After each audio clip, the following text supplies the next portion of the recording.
14 जुलाई को मुंबई की मकोका कोर्ट में मुंबई पुलिस की क्राइम ब्रांच ने 1736 पन्नों की एक चार्जशीट दाखिल की थी। ये चार्जशीट अप्रैल को बॉलीवुड एक्टर सलमान खान के घर गैलेक्सी अपार्टमेंट पर हुए शूट आउट को लेकर थी। इस चार्जशीट में कुख्यात गैंगस्टर लॉरेंस बिश्नोई सहित कुल 9 लोगों को आरोपी बनाया गया था।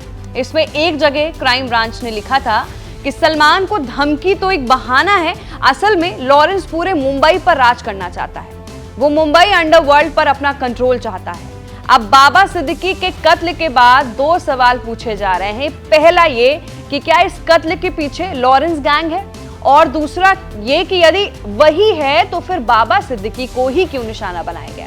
ये सवाल बहुत सारे लोगों के मन में है, जहन में है, और वो इस सवाल का जवाब चाहते हैं। बात इन्हीं सवालों पर होगी। पिछले 48 घंटों की तफ्तीश के बाद पकड़े गए और फरार आरोपियों की मुंबई पुलिस ने जो कड़ियां जोड़ी हैं, वो फिलहाल यही इशारा कर रही है कि इसके पीछे लॉरेंस गैंग का हाथ हो सकता है। मुंबई पुलिस को ऐसा क्यों लगता है, आइए जानते हैं, समझते हैं। असल में बाबा सिद्दीकी के कत्ल की साजिश बुनने और उसे अंजाम देने के लिए पुलिस ने अब तक कुल 6 लोगों की शिनाख्त की है। इनके नाम गुरमेल सिंह, शिव कुमार गौतम, धर्मराज कश्यप, जीशान अख्तर, परवीन लोनकर और शुभम उर्फ शुभू लोनकर। इनमें से 3 गुरमेल सिंह, धर्मराज कश्यप और परवीन लोनकर फिलहाल पुलिस के कब्जे में है, जबकि बाकी 3 यानी जीशान, शिव कुमार और शुभम फरार हैं। पुलिस इनकी भी तलाश कर रही है। पकड़े गए आरोपियों से पूछताछ में जो कहानी मिलकर सामने आई है, वो कुछ यूं है कि पंजाब के जालंधर के शकर गांव का रहने वाला जीशान अख्तर मर्डर और डकैती के केस में पटियाला जेल में बंद था। उसका अपना एक गैंग है। वो साल 2022 से जून 2024 तक पटियाला जेल में ही बंद था।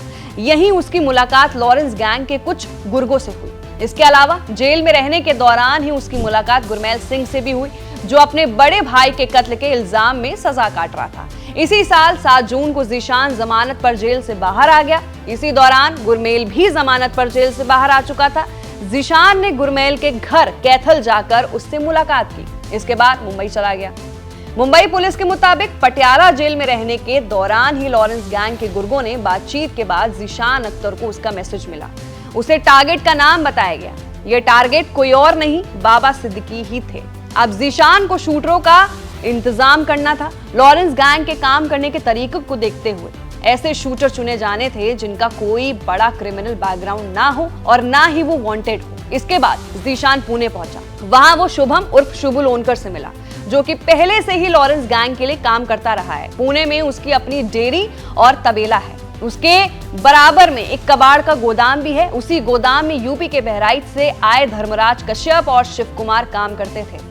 अब सवाल यह है कि यदि बाबा सिद्दीकी के कत्ल के पीछे लॉरेंस का ही हाथ है, तो फिर सवाल यह भी उठता है कि इसकी वजह क्या है, क्योंकि लॉरेंस गैंग ने कभी भी बाबा सिद्दीकी को ना तो धमकी दी और ना ही उनसे कभी उसकी दुश्मनी रही। सिर्फ सलमान खान के दोस्त होने की वजह से यदि उनका कत्ल करवाया गया है तो वजह हजम नहीं होती। तो फिर बाबा सिद्दीकी निशाने पर क्यों थे? इसका जवाब गैलेक्सी शूटआउट केस में दाखिल मुंबई पुलिस की मेन चार्जशीट में है। उसमें मुंबई पुलिस ने यह कहा था कि लॉरेंस मुंबई पर कंट्रोल करना चाहता है। तो क्या मुंबई में अपनी पैठ बनाने के लिए ही लॉरेंस ने बाबा सिद्दीकी को चुना है?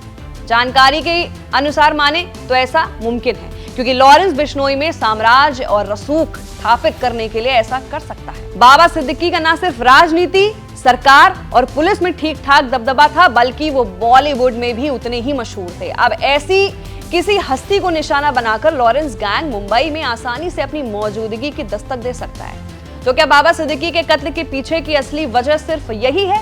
जाहिर है मुंबई पुलिस के पास पहले से ही इसकी खबर है और अब बाबा सिद्दीकी की मौत के बाद वजह को लेकर इस पहलू से भी वो पूरे मामले की जांच कर रही है। तो फिलहाल के लिए अभी भी वो वजह सामने नहीं आई है कि लॉरेंस बिश्नोई ने अगर बाबा सिद्दीकी को ही चुना तो क्यों चुना? क्या लॉरेंस बिश्नोई ही इसके पीछे असली वजह है?